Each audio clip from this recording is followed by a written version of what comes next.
Hello, and welcome to Triggered Care. I am Alex.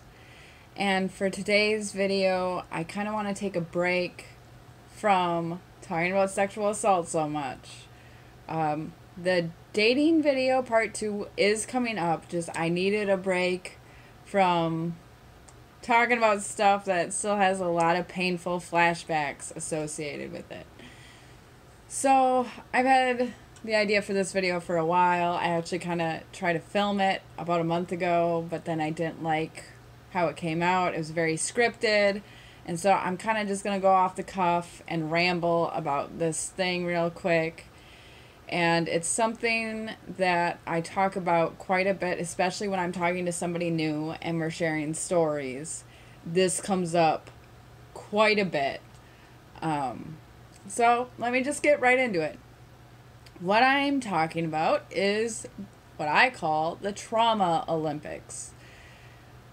And what I mean by that is when I am talking to somebody about what I've gone through and they take that as, wow, you've been through so much, I have no right to complain, and comparing their traumas to mine and saying, oh, well, you win the pain competition that we're all in somehow, and so I really shouldn't talk about my stuff or complain about it because of what you've been through.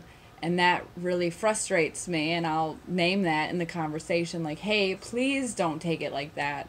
I want you to feel comfortable sharing with me. That's part of the reason why I'm being vulnerable with you, is to show you that, hey, I trust you. I want this to be an open conversation where we can talk about anything.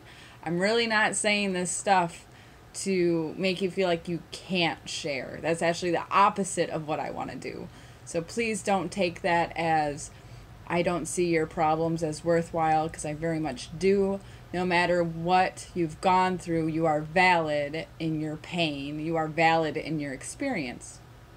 And Trauma Olympics also crops up in a societal norm sort of way where people will compare traumas to shut down an argument of saying, well, you think you have it bad, this group of people has it worse, or you think you have it bad, I have it worse.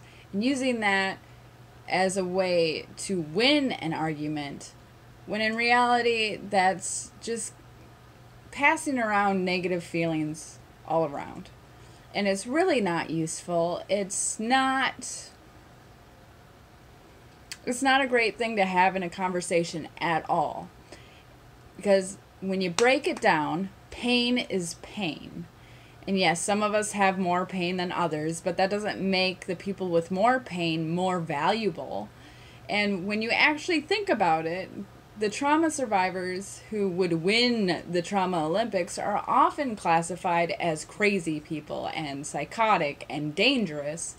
So to actually live through the most pain and to win the Trauma Olympics still puts you in a horrible spot where you have PTSD and you suffer a lot. It's not something that we're proud of. It's more of an ailment that we are left with, and then we have to claw our way back to functionality. So just the entire concepts and how it's used, the Trauma Olympics, I really, really hate it. And I want to kind of fight against people using it and seeing it as a valid argument when it's used as a tool to shut people down, and that is toxic and unhealthy. And so, yeah, I just wanted to do a little video about that because it's something that frustrates me a lot, and I get really tired of going through that same conversation over and over and over again. Because I'm one of the lucky ones who, when I share my story, people are like, oh wow, that's so intense, I can't complain. No, please, still share your life stories with me. I still want that connection. I still want that mutuality, even if our experiences are different. That doesn't mean that I don't want to hear your experiences and that I won't validate you and tell you that that makes sense because we don't choose what horrible experiences come onto us. That's just the luck of life. So, yeah, just a quick ramble about that. And, yeah, so thank you everybody who watches me and comments on my videos. And I'm so blessed to have such a great audience.